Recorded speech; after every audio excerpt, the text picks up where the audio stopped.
Você quer apoiar o nosso canal e nos ajudar a produzir mais conteúdo para você? É simples, basta você acessar o link da lojinha na descrição sempre que precisar comprar algum produto. Com este simples gesto, você estará nos ajudando muito.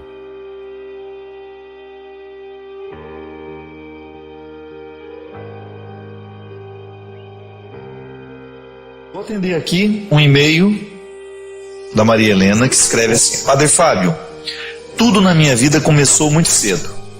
Aos 17 anos me casei, aos 18 veio um filho, primeiro, 37 anos a primeira neta, e muitos outros problemas nasceram a partir de tudo isso. Meu filho com apenas 18 anos namorou uma moça com 27, que logo engravidou e não deu certo. A menina mora comigo, hoje tem 16 anos, nós a criamos com muito carinho, sempre com muito amor e respeito. Estuda no melhor colégio da cidade e estamos passando por um problema bem difícil, a cada dia se agravando mais. Uma menina com 16 anos falando em suicídio, diz que não acredita em Deus, foi batizada, fez primeira comunhão, crisma, mas não quer ir mais à igreja, não quer saber de amizade com ninguém, não fala com ninguém, sai de casa somente para ir ao colégio. É uma ótima aluna, estudiosa, está no 3º ano do ensino médio, fala fluentemente inglês, está estudando espanhol. Foi convidada para estudar no exterior. Padre Fábio, tenho medo até de sair de casa e deixá-la sozinha. Não a deixo nunca. Quando tinha 9 anos, ela já me falou que queria morrer e que iria se matar. Logo procurarei a ajuda de uma psicóloga que continua até hoje fazendo terapia. Às vezes se revolta de tal maneira que não fala nem com a terapeuta. Entra muda, sai calada. Sempre fala que ama muito a todos nós, mas eu sinto, padre, que a revolta é grande parte pela falta da mãe, que aparece quando quer. É muita preocupação, muita ansiedade e medo que ela faça o pior. Gostaria muito que o senhor pudesse me ajudar com uma orientação, como devo agir. Sinceramente, já não sei mais se estou fazendo o certo. Por favor, me ajude. Helena, minha filha, você tem um problema que não é tão simples de ser refletido, porque existem muitos aspectos daquilo que hoje você conta, que você fala, que a gente desconhece. Agora, um fato que a gente precisa considerar: o que falta para essa menina é um pouco o sentido da vida, E quem é que nos dá o sentido da vida? É a história. O sentido da vida não é uma coisa que cai do céu. A gente vai assumindo aos poucos. O sentido é como se nós pudéssemos falar do elemento fundamental que faz com que uma construção fique de pé. No caso, nós temos um alicerce, que foi programado para fazer com que as paredes pudessem parar. O sentido na vida da gente funciona assim. Para que a gente dê conta dos ventos, para que a gente dê conta das situações difíceis. Se eu tenho um sentido para a minha vida, se eu sei o porquê viver, as dificuldades que farão parte do meu processo, do seu e de todos nós que estamos assistindo o programa, essas dificuldades serão vencidas à medida que houver este sentido. Quando nós falamos que um adolescente, e você disse que ela desde os 9 anos já dava indício de que teria uma tendência ao suicídio, nós estamos falando de alguém que realmente precisa ser orientada. Recomendo até que você olhe um pouco essa terapeuta que está acompanhando o caso, se já não seria a oportunidade de você perguntar até para a própria menina de 16 anos, se ela não gostaria de fazer uma outra coisa, uma outra terapia, de repente mudar o tratamento, para que você não tenha que carregar esse peso sozinha. Isso não é uma realidade para você viver sozinha.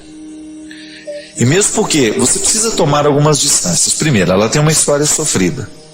É natural que essa estrutura que lhe faltou, de não ter uma mãe por perto, de ter nascido de um casamento que não deu certo, ou sei lá, nem sei se casaram, mas de uma junção que não deu certo, já começa traumatizando.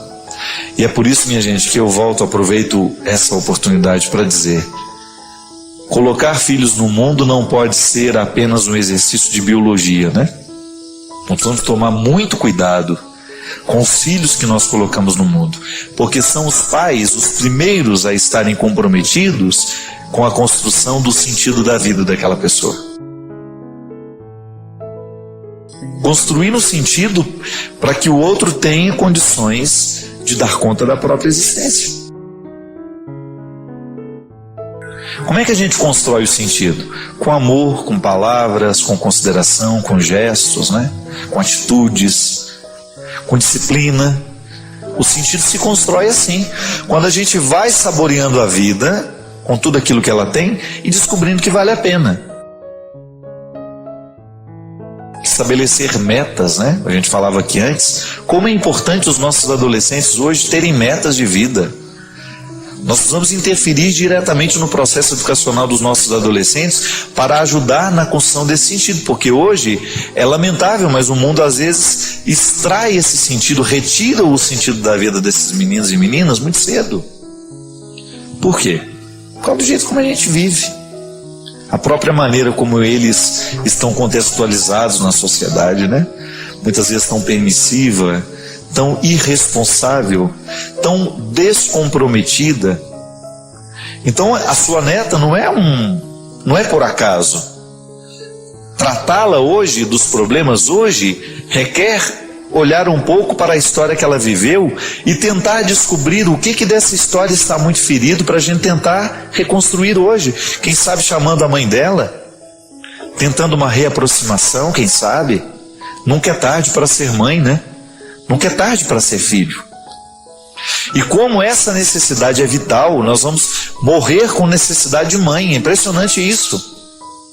De vez em quando, né, o barco balança demais. Qual é o primeiro nome que a gente grita? Ô, minha mãe. A mãe representa na nossa vida este amparo existencial. É por isso que, por mais emancipada que esteja a mulher hoje, nos dias de hoje, trabalhando, alcançando um espaço na sociedade, o que eu acho justíssimo, a gente nunca pode esquecer que a mãe, ela exerce um papel na vida do filho que é fundamental. Ah, é diferente do pai? É mais especial que a relação com o pai? Não sei. O que eu sei é que é definitiva.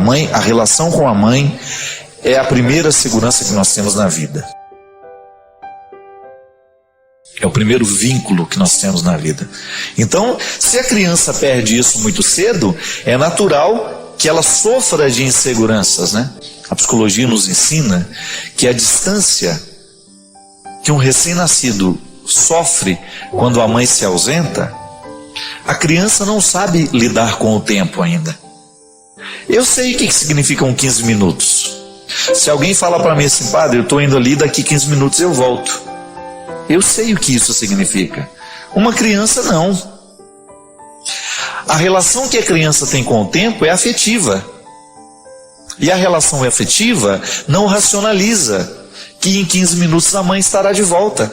É por isso que é tão sofrido e gera tantos traumas na vida da criança o distanciamento da mãe, numa fase em que ela não sabe pensar sem a mãe. Você pode até não concordar com Freud, você pode não gostar da teoria dele, mas esse homem deixou alguns ensinamentos muito pertinentes para a gente poder assimilar. Um desses ensinamentos é essa estreita ligação com a mãe, que nos coloca numa dependência total e absoluta nos primeiros meses e anos de vida. A mãe é o meu vínculo. Tanto é que Freud dizia que a criança, nessa primeira fase, que é a fase oral, em que a criança quer incorporar tudo pela boca, por que ela morde tudo? Freud dizia que é a incapacidade dela se distinguir como outro. Olha que interessante isso. Um dos aspectos determinantes para a maturidade das pessoas é ela se distinguir do outro. Eu sei que você não sou eu e eu não sou você. A criança não sabe distinguir isso. Por isso ela morde. Ela quer incorporar o mundo pela boca porque ela acha que tudo é extensão dela. Ela não sabe identificar que esse sofá não é ela. Ela incorpora, por isso ela morde tanto. É a tentativa de incorporar o mundo como se ela fosse o mundo, como se o mundo fosse ela. Então a ausência da mãe gera esta carência. A criança que não sabe identificar a ausência, o tempo que vai durar essa ausência, se traumatiza. É engraçado, minha gente, o adulto que hoje eu sou, tem tantas coisas no meu jeito de ser hoje que estão diretamente ligadas às ausências da minha mãe na minha vida. E olha que a minha mãe era a mulher que ficava dentro de casa o tempo todo cuidando de nós. Mas é claro que toda criança sofre, e faz parte da vida mesmo. A mãe não pode ficar grudada o tempo todo na criança, precisa ir fazer as coisas. Mas o rompimento desta relação, ela gera traumas muito profundos na vida das crianças. E aí o que a gente vai fazer depois? Está lá o ser humano com problema, deu defeito, né? Com a peça. Não é assim, né, Evanilson? Quando dá o defeito numa peça, às vezes você olha para aquilo, não está funcionando direito, e agora? Às vezes nós somos igual uma máquina de lavar roupa, dá um defeito e ninguém sabe onde é que está o defeito. Então aí a hora, como na máquina de lavar roupa, a gente pode abrir e identificar onde é que está a peça estragada. Nós não temos esse jeito, senão você já teria aberto seu marido, né? Deixa eu ver por que esse homem dá tanto defeito, gente. Onde é que ele está estragado, né? Não tem umas pessoas que, se a gente pudesse, a gente abriria para saber onde é que está o defeito? Confessa que é verdade, tem uns que a gente não vê a hora de cerrar para descobrir o que está errado lá dentro, meu Pai de misericórdia. Então o único mecanismo que nós temos para descobrir o que está errado no outro é na observação e na palavra. Porque nós não somos máquinas, já dizia o Charles Chaplin, né? Homens é que sois, não sois máquinas, homens é que sois. Então, por isso que o bom psicólogo é aquele que observa bem. É verdade, o bom psicólogo é aquele que observa. O que me move não é o que eu já alcancei da vida. Isso é só um ponto de partida. O que você já alcançou na sua vida até o dia de hoje é apenas um ponto de partida. O que te move é o que você não tem. É o que lhe ausenta. Aquilo que lhe é ausente. Aquilo que lhe falta.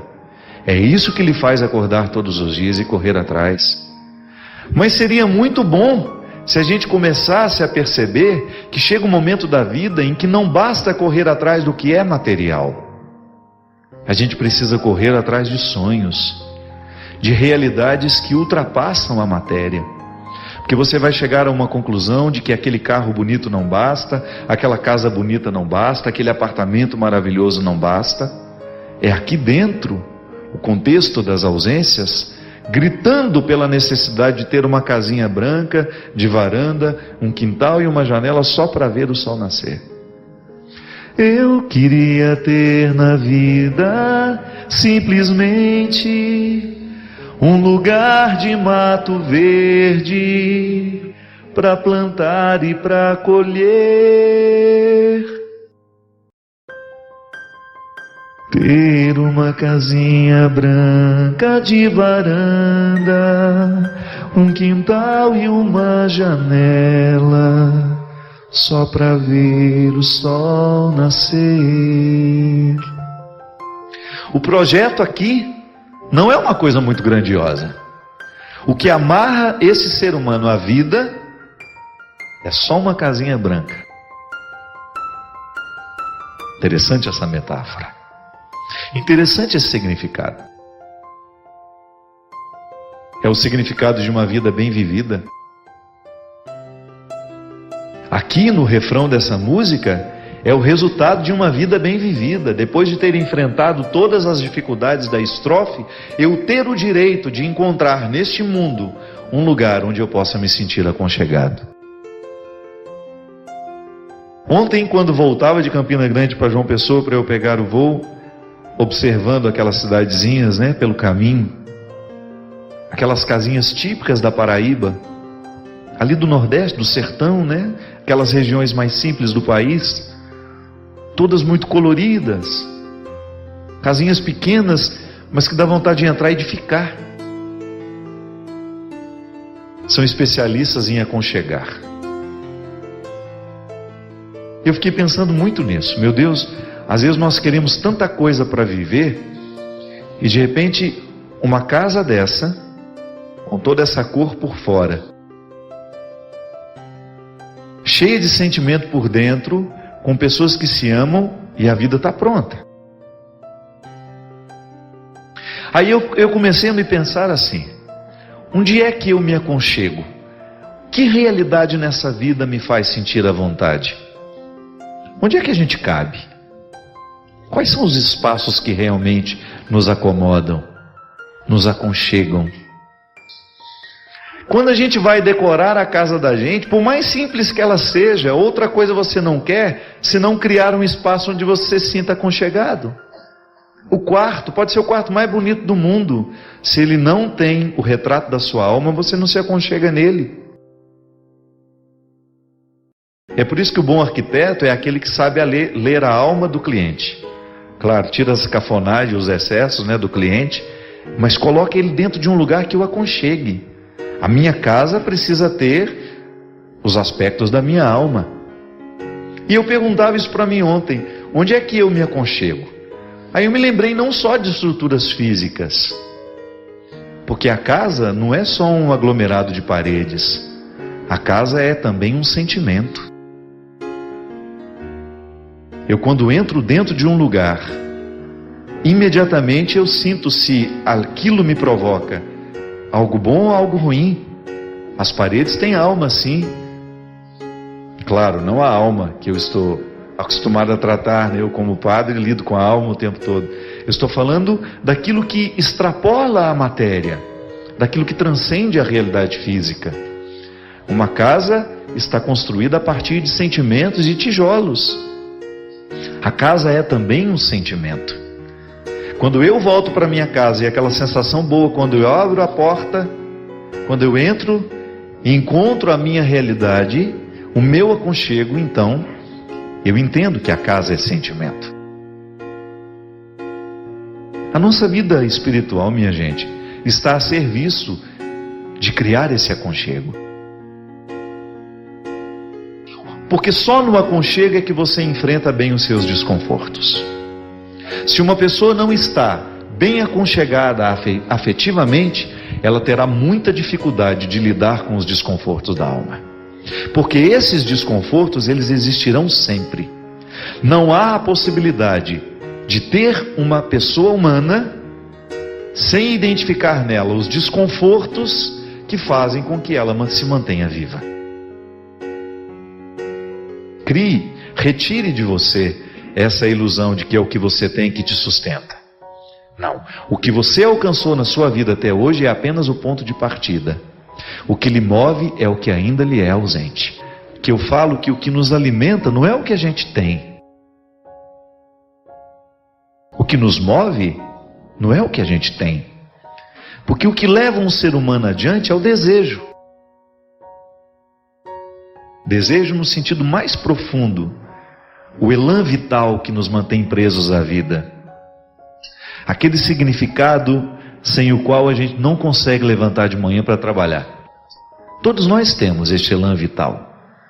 E é claro que à medida que ele vai sendo desgastado e não vai sendo renovado por nós, auxiliados pela graça de Deus, pela presença dos amigos, aqueles que nos amam, são essas situações que vão renovando o nosso elan com a vida. A nossa costura com a vida. Nós estamos costurados com a vida. Se a gente não renova isso, a gente fica deprimido, a gente perde a vontade de viver, falta sentido, né? Olhe para as suas ausências, olhe para aquilo que você não tem. Você que já teve a oportunidade de ter tanto na vida.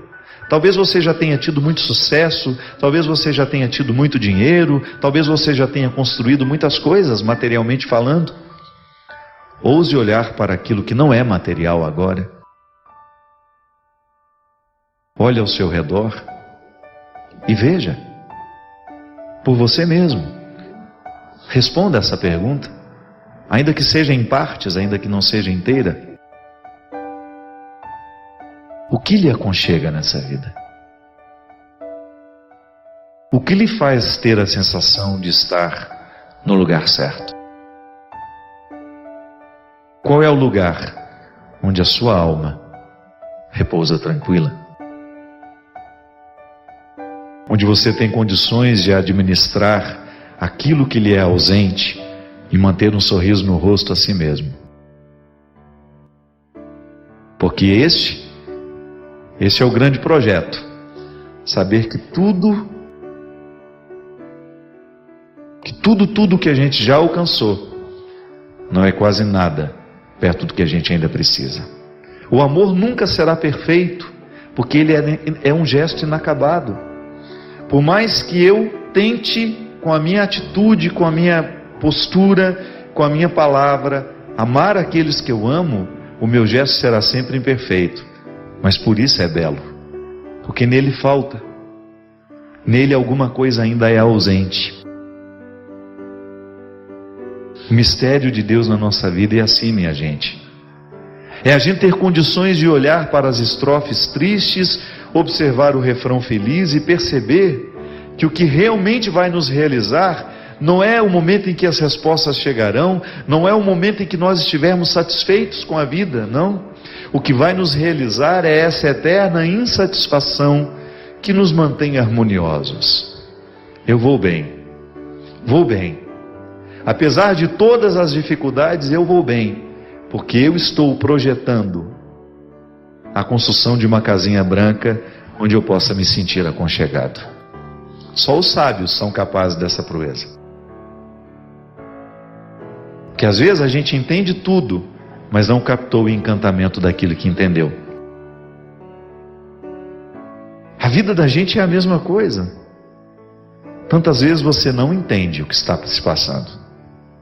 Tantas vezes você olha para o seu coração e ele está aglomerado de sentimentos contraditórios, de coisas que lhe são até desconhecidas. Mas por que não reconhecer em tudo isso uma beleza? É bonito. É bonito sim, todo o processo humano é sempre bonito. Mesmo que tenha fragilidades, que a gente seja exposto numa indigência que nos envergonhe, é bonita, a vida é sempre bonita. Porque ali existe uma ausência, o gesto é inacabado, ele não termina, é igual à arte. Você nunca vai poder encontrar um artista satisfeito com a obra produzida.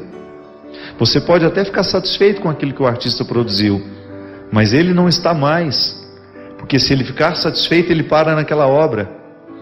O que o mantém não é o que ele já alcançou das suas possibilidades.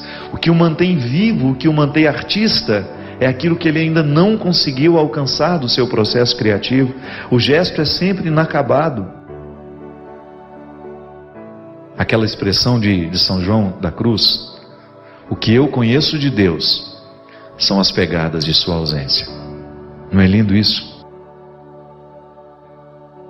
Anota aí, registra no seu coração. O que eu conheço de Deus são as pegadas de sua ausência. Parece contraditório. Aquilo que eu sei de Deus é aquilo que me ausenta dele. É aquilo que no intervalo entre o que eu já conheci e o que eu ainda não sei, e prevalece um mistério neste intervalo, é este mistério que me leva até Deus. Porque se eu me baseasse naquilo que eu já sei sobre Ele, eu me acomodaria aqui, nesse exato lugar onde eu estou. Eu não faria um próximo programa. Não. Ao olhar para tudo isso que me ausenta, a tudo isso que me fere, eu descubro o meu elan com a vida. É nessa santa curiosidade que eu me posiciono como um homem de fé. Viktor Frankl, um psicoterapeuta que escreveu uma obra belíssima a respeito do sentido da vida, ele dizia isso, que um ser humano, quando perde o sentido para a vida, ele deixa de lutar. E ele experimentou essa tese dele no campo de concentração. Antes de escrever a tese, ele viveu. Ele observou no campo de concentração nazista que os amigos que não tinham familiares mais para onde retornar, que já sabia que estavam mortos, eles se entregavam ao processo da escravidão sem nenhuma esperança. E ele não. Ele quis continuar vivo, mesmo sem saber se existia alguém esperando por ele. O que ele faz? Coloca uma plantinha na janela e estabelece com ela um vínculo. Eu preciso viver para que essa plantinha não morra. E assim ele criou a psicologia do sentido da vida. Quando ele diz que quando nós estamos conectados a um motivo, a gente não morre. Aí você vai poder passar por todas as pedreiras da vida, por todas as pirambeiras da vida, por todas as ladeiras e as subidas mais difíceis, e você não vai desanimar. Porque você tem um motivo. Você tem um sentido pelo qual continuar vivo. O que me move é a fé. É o território em que eu ponho o pé e Deus misteriosamente põe o chão. Eu não tenho chão para pisar. Eu só tenho o pé para colocar lá. E é misteriosamente que Deus coloca um chão sobre os meus pés. Isso é a fé. Quando você, no momento da sua dor, quando a vida lhe era pesada e você não era capaz de caminhar sozinha, você ousou colocar o pé. Deus colocou o chão. Isso é a fé. É a oportunidade que nós temos de viver de maneira ousada. Porque isso é ousadia, minha gente. E nem é uma ousadia religiosa, viu? Isso é uma ousadia humana. A psicologia propõe a mesma coisa que as religiões propõem. Aliás, a psicologia aprendeu conosco que quem não ousa investigar os mistérios do coração, nunca será capaz de viver a contemplação que isso é possível. É quando eu me contemplo e eu fico extasiado diante daquilo que eu encontro. Não entendo quase nada, mas fico extasiado. E esse é o desafio. Você olhar para aquilo que lhe é ausente, aquilo que você ainda não tem, e não perceber nisso uma frustração, mas perceber nisso uma motivação, um desejo que lhe leve adiante. Como dizia São João, o que conhecemos de Deus são as pegadas de sua ausência. É aquilo que lhe é ausente hoje, que você ainda não tem, que lhe faz querer acordar amanhã e continuar essa batalha que nunca tem fim. Porque às vezes a gente fica olhando para o Evangelho de maneira muito apaixonada, muito romântica, e a gente não percebe a crueza que é a proposta do Evangelho. É duro. Costumo dizer que seguir Jesus não é moleza, não. Acreditar nas suas verdades requer muita coragem. A dor faz parte do cultivo da fé. Não é masoquismo, não. É realidade. É realismo.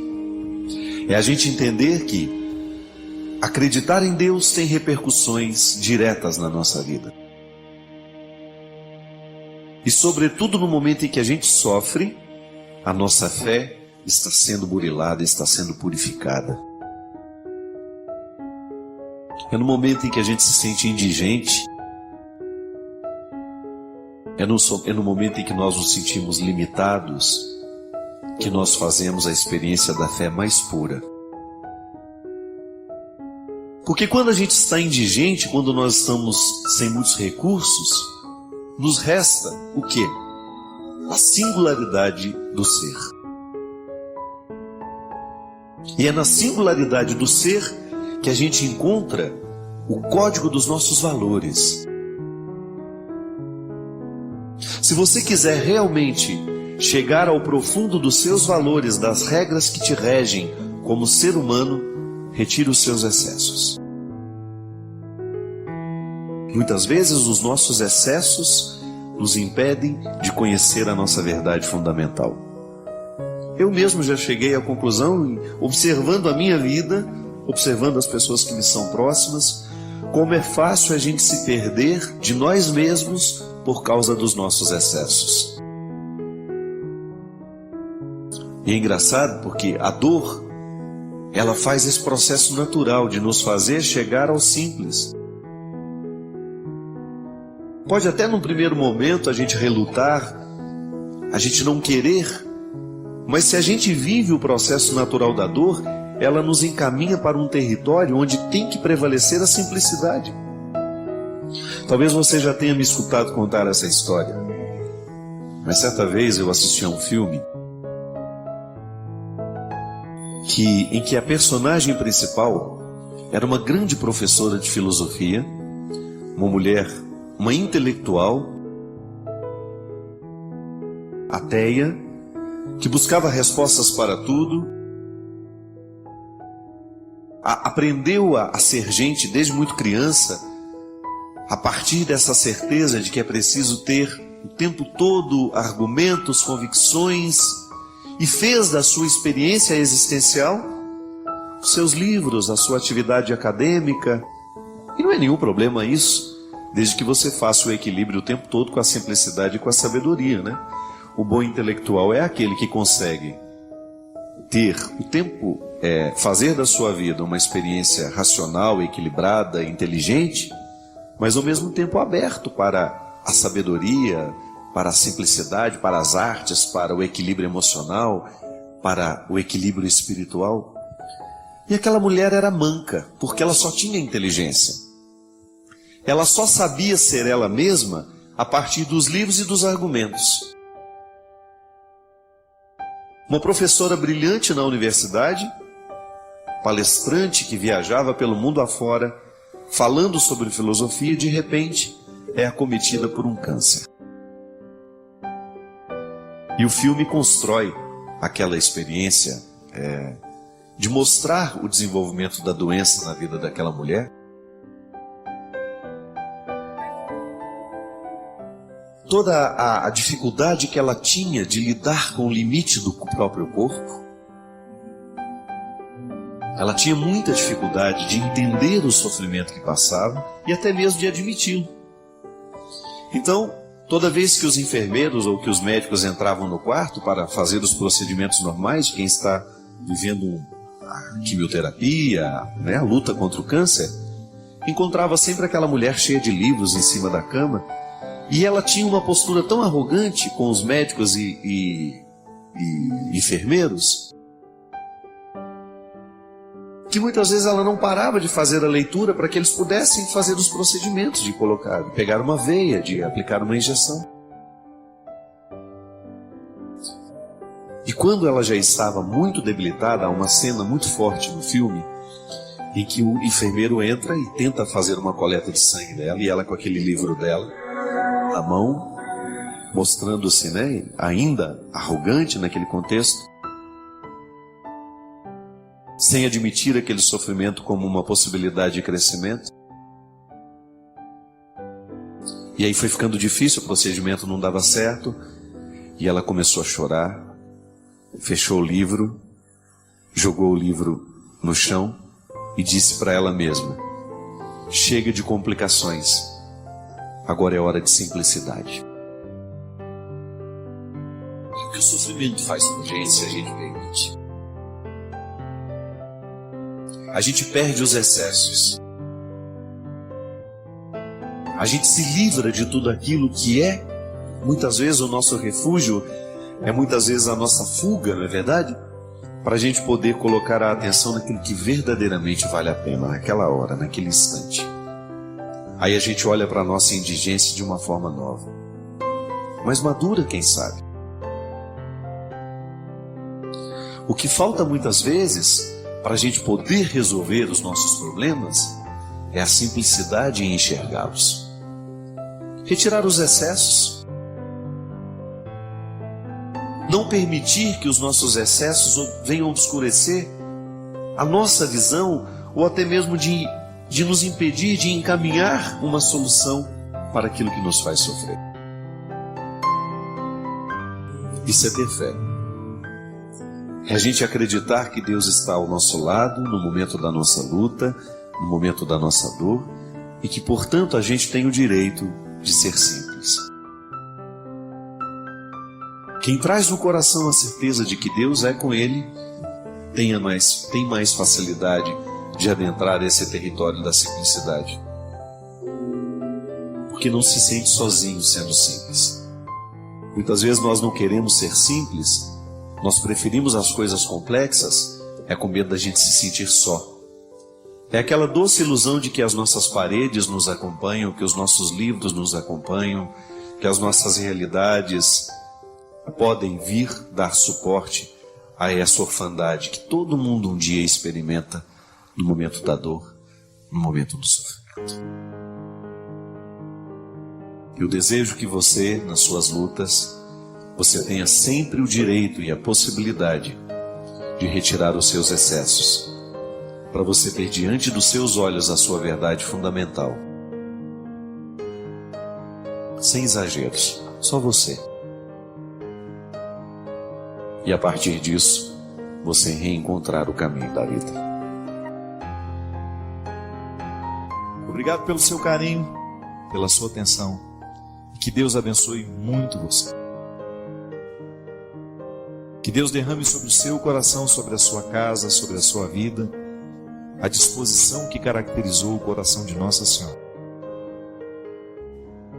Para que, exemplo dela, a gente também possa ser um cristão de verdade,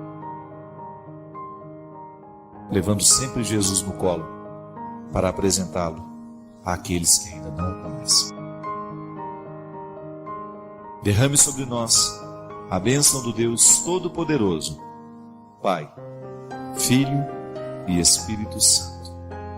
Nós fazemos a experiência da fé nos mínimos detalhes. Eu gosto de dizer até que a fé antes de ser uma experiência sobrenatural, é uma experiência natural, humana, de nós confiarmos uns nos outros, né? É interessante a gente identificar que a confiança que nós temos na mãe, no pai, nas pessoas que são mais próximas, isso nos ensina depois, um dia, termos condições de ter uma fé mais elaborada. Mas antes da fé em Deus, a fé nas pessoas.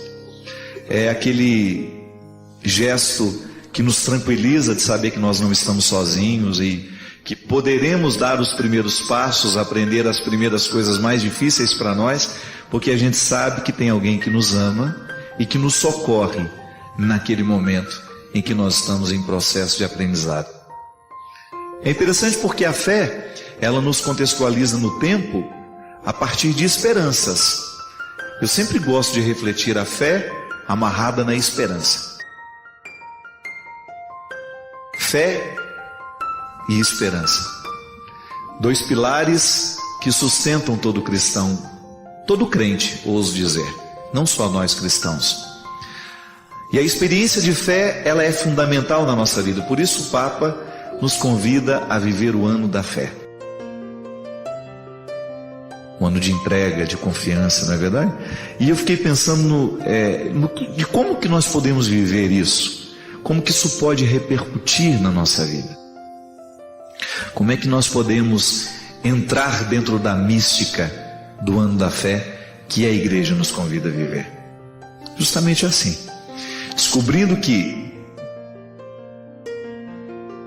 viver essa experiência em Deus é trabalhar cada vez mais a fé sobrenatural que nos ajuda a viver depois a fé nas pessoas. Isso é importante demais, minha gente, a gente ter essa consciência que a fé que nós fazemos, a experiência de fé que nós fazemos com Deus, ela tem que se desdobrar também na fé que nós temos nas pessoas. Mesmo que a vida fica mais feliz, né? Quando nós temos fé no outro. Eu acho que o amor humano é uma experiência de fé, é uma experiência de esperança. E gosto muito de compreender esse processo de Deus na nossa vida, nos ajudando e nos encaminhando cada vez mais para uma harmoniosa convivência com os irmãos. Portanto, o grande fruto que eu gostaria de colher neste ano de fé é crescer na minha capacidade de crer em Deus e também na minha capacidade de crer nas pessoas. Porque a gente sabe que muitas vezes o mundo, por causa da crueldade que está tão evidente, né? Às vezes eu fico pensando que o mundo sempre foi cruel. É que hoje nós temos os meios de comunicação que nos ajudam a chegar mais perto dessa crueldade. Os crimes são muito noticiados e isso acaba gerando muita mídia. Os horrores do mundo, né? Em outros tempos não. Os crimes que aconteciam lá na Bahia, somente as pessoas que estavam mais próximas ali, as cidades mais vizinhas, é que ficavam sabendo. Hoje, com esse mundo globalizado, você tem o contato com os crimes do mundo inteiro. E isso acaba gerando no coração humano uma descrença. Não é uma descrença em Deus. Também pode ser. É claro que muita gente, por causa de uma imaturidade de fé, acaba fazendo uma leitura assim.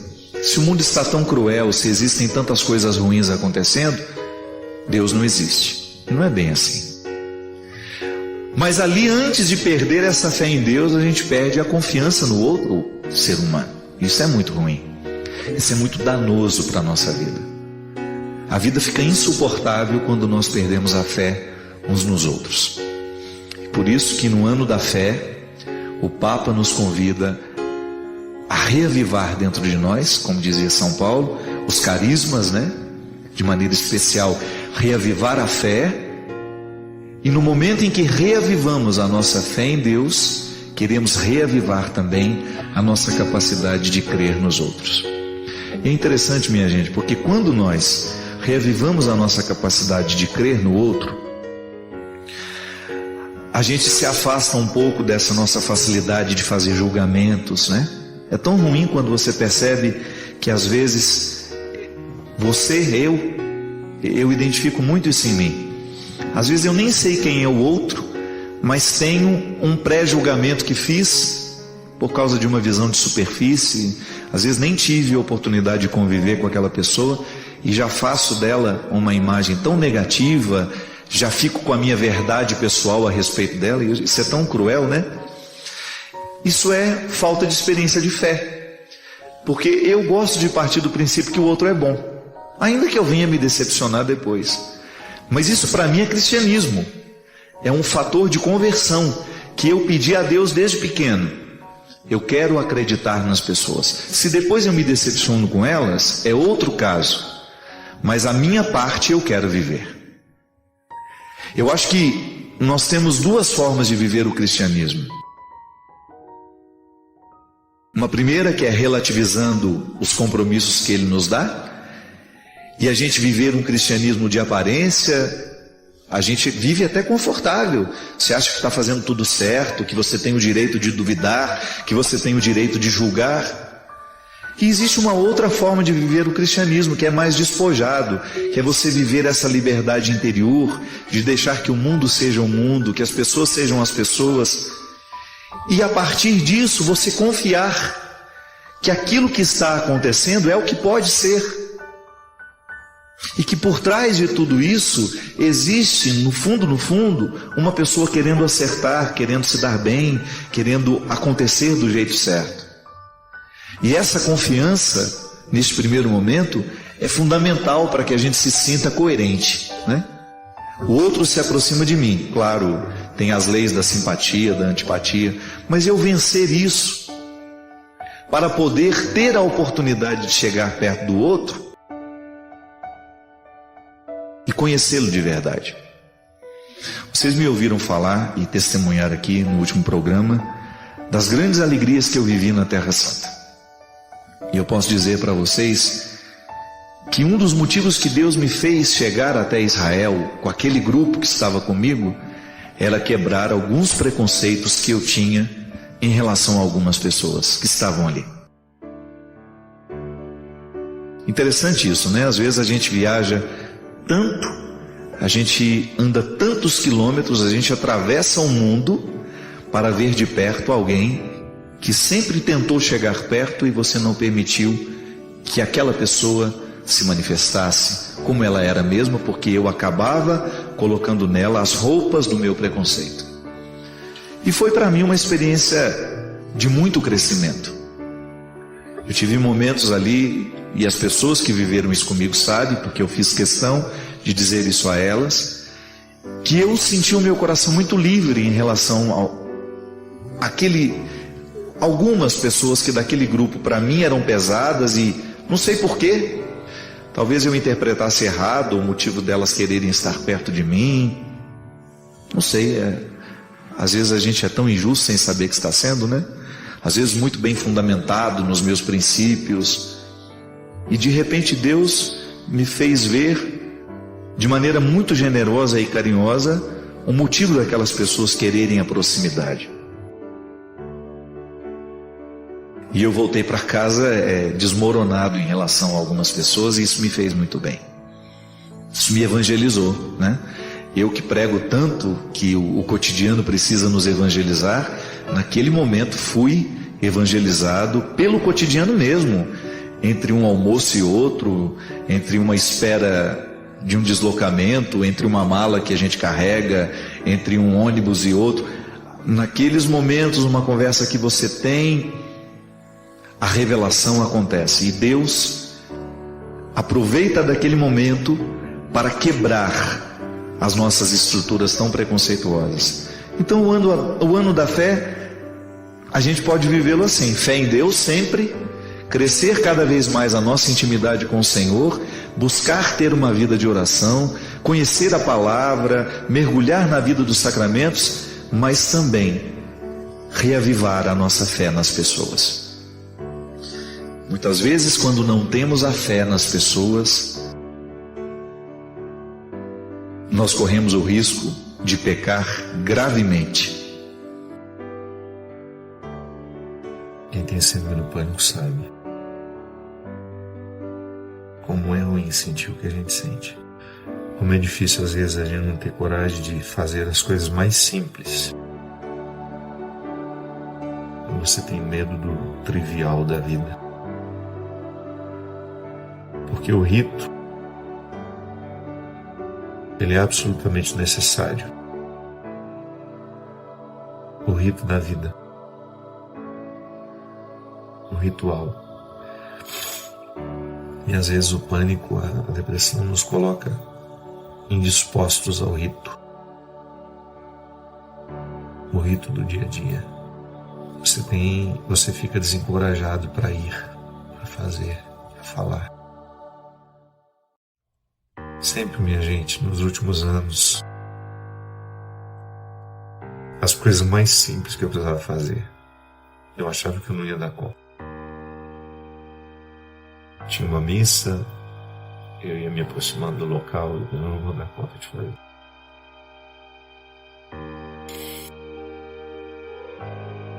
Precisava ir ao aeroporto para pegar um avião.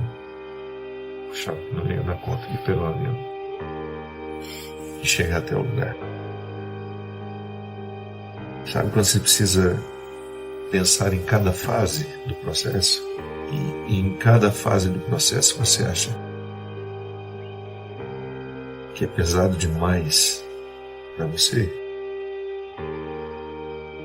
O Paulo, que é um motorista que me levou durante todos esses anos nas distâncias mais curtas, ele me levava para o aeroporto às vezes 2, 3 vezes na semana.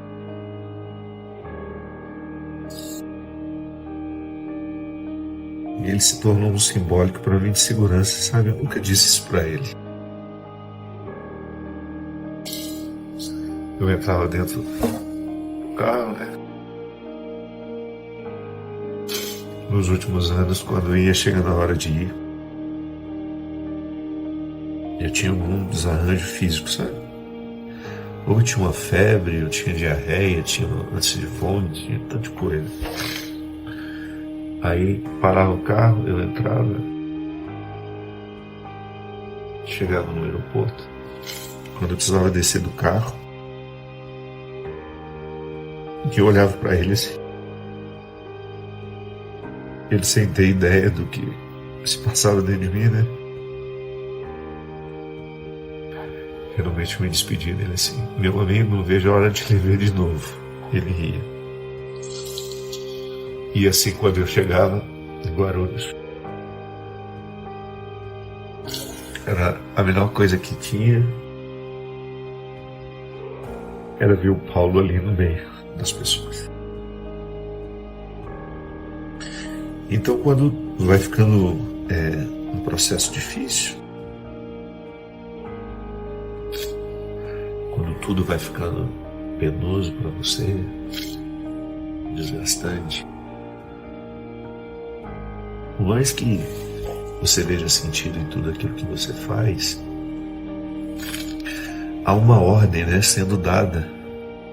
Há uma ordem sendo dada dentro de você. Muda. Mexe as peças do jogo, né? faça alguma coisa. Do jeito que você está jogando, você está perdendo. Aí você entra numa outra dimensão. Nossa, mas o que eu faço? Quantas vezes eu escuto isso, né? Você não pode parar. Seu trabalho é muito importante. As pessoas mesmo para quem eu pedi ajuda. Quantas vezes eu ouvi isso? Mas você já parou para pensar quantas pessoas assistem esse programa? Sim, penso toda hora.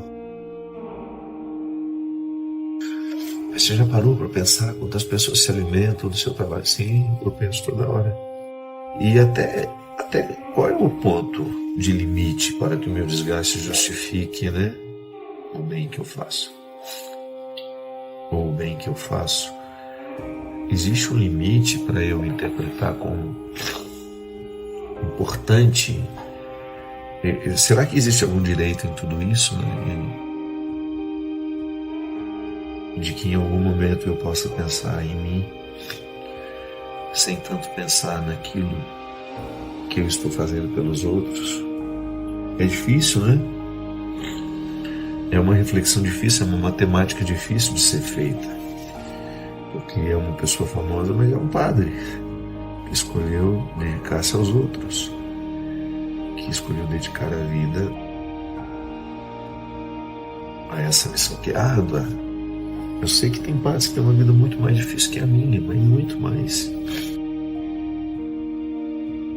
E ali eu, olhando para mim, para a vida que eu tenho, identificar que um cansaço extremado que pode ser que quando eu contar para o outro eu tenha até um pouco de vergonha. Mas não tem como inventar uma outra situação. E aí essa oportunidade que eu estou tendo de estar presente na vida do povo, sem necessariamente precisar enfrentar os meus medos, tem sido bom, sabe? Mas também é perigoso. É perigoso porque eu não posso me acomodar a isso. Eu não posso me adaptar aos meus medos. Eu sei que você também não pode se adaptar aos seus medos. Quando a gente se adapta aos nossos medos, o que acontece? Coragem faz as malas e vai embora, porque você está adaptado aos medos. Toda hora que eu preciso me enfrentar, eu tenho que pegar uma coragem aqui dentro, que eu não sei onde está, em que lugar ela existe. Então, se eu fico adaptado aos meus medos, é como se eu desse a propriedade da minha vida aos medos. Então, eu estou aqui com pessoas que não me causam medo, que não têm expectativa, porque isso me desgastava no meu dia a dia. Quando você sai da sua casa, você sabe que o tempo todo você será solicitado. No primeiro momento isso é tão bom, mas depois isso é tão pesado. É como se você estivesse o tempo todo num estado de vigilância, porque absolutamente nada em você poderá falhar. As pessoas não estão geralmente preparadas para as nossas falhas. Elas estão com uma expectativa de que nós vamos corresponder às suas esperanças. Então, eu estando aqui, rodeado de pessoas que não me causam esses medos, porque não têm expectativas em mim, comigo, por mim, me veem como eu sou, me amam como eu sou, eu posso ficar adaptado, né? Mas e se de repente isso ficar tão confortável que eu não queira mais outra coisa? Então aí é isso que eu tenho pensado muito, sabe? Eu acho interessante, Ziza, porque a própria vida está sendo a minha doma. É sempre a dona vida, que, né? que me amansa, né? A própria vida faz o movimento de nos amansar. Quando você vai percebendo O sofrimento é providência, né, Fabinho? Demais, demais. Quando você começa a viver a dinâmica do tempo. Quando você permite... Você que está assistindo a gente, está ouvindo essa conversa, né? Eu espero que você esteja se incluindo, porque tudo isso fala da sua vida também. Quando nós vivemos a dinâmica do tempo, quando nós compreendemos o tempo que temos, a gente naturalmente vai ficando mais dócil. A gente vai ficando mais dócil. Eu acho que tem um movimento de aceitação na alma, quando a maturidade vai chegando, que não é uma aceitação que é sujeição diante das coisas que eu não posso mudar, mas é uma aceitação, é como se eu fizesse as pazes com as minhas circunstâncias. Eu me alio à minha circunstância de alguma maneira que eu aceito e eu entendo que na aceitação está uma sujeição ao que é divino, sagrado, maior, único na minha vida.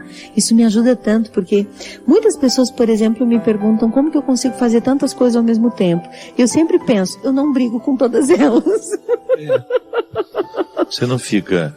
Eu acho que tem um quê de sermos pacificados com o tempo, né?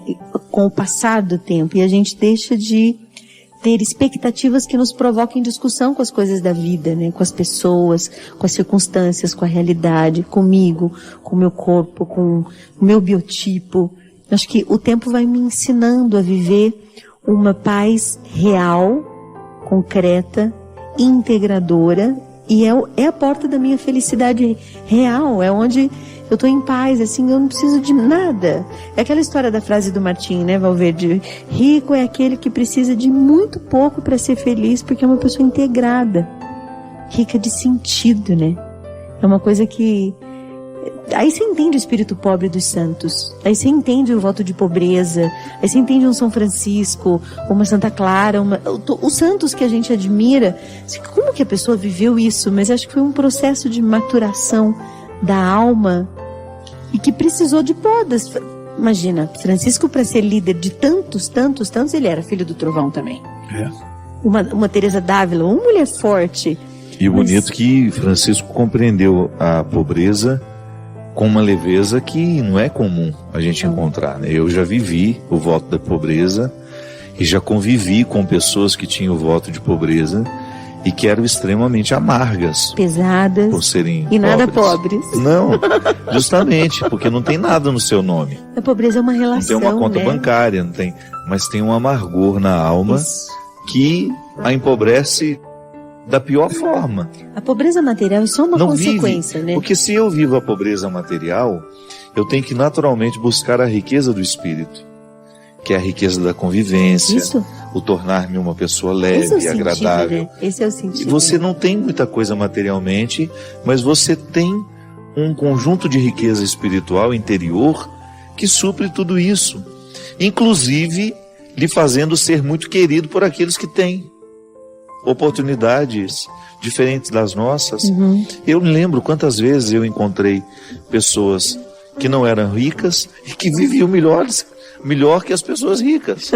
Tamanho o conjunto de oportunidades, porque elas eram leves, elas eram agradáveis e todo mundo queria ter por perto. Sim. Tá, não tem dinheiro, mas ela é tão agradável, vamos levá-la com a gente paga para ela. Quantas vezes na minha vida eu vi isso? Por causa de uma leveza interior, sem nenhum rancor com a pobreza, aquela pessoa parecia ser muito rica. Sim.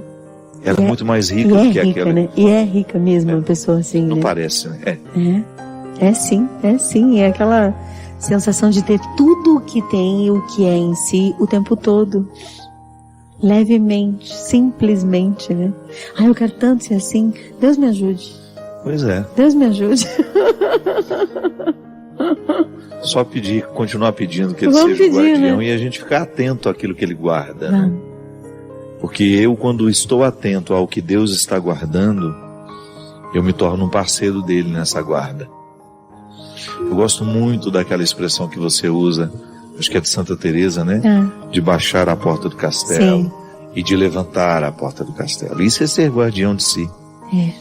É você ter a exata percepção daquilo que precisa ser continuado, daquilo que precisa ser aberto, mas daquilo que também precisa ser terminado e fechado. Fechado, protegido, esperado, silenciado. A gente tem direito, né?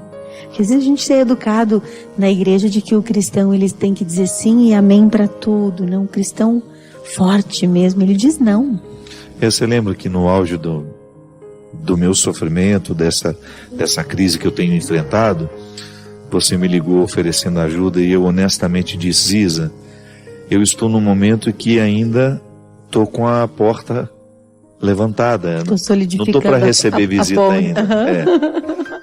Isso é bom.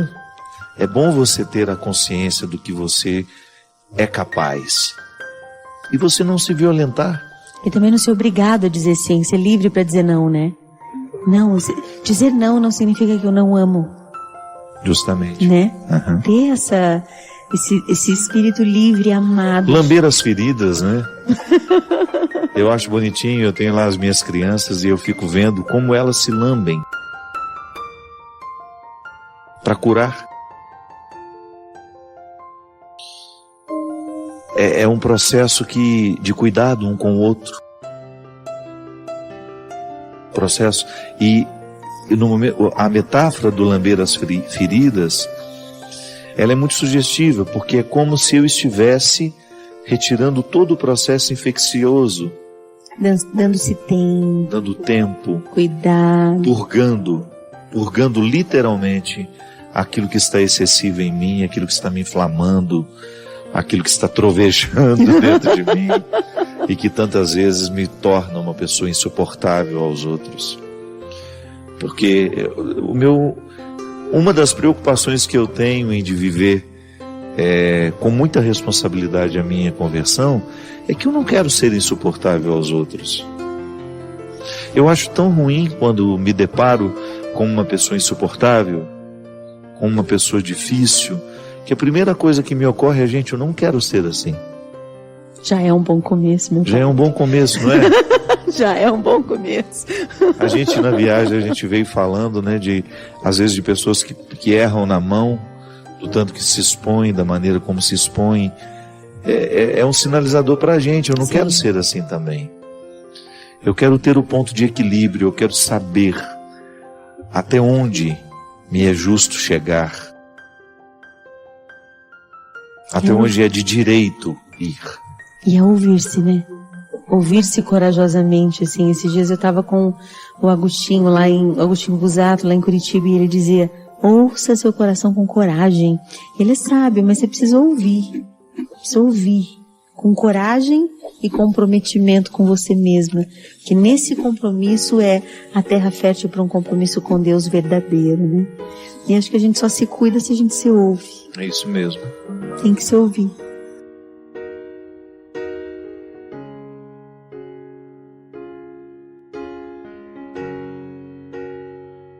Obrigado por se juntar a esta comunidade de aprendizado. Nos deixe saber suas ideias nos comentários. Inscreva-se para continuarmos nossa jornada juntos e convide outros a embarcarem nesta jornada.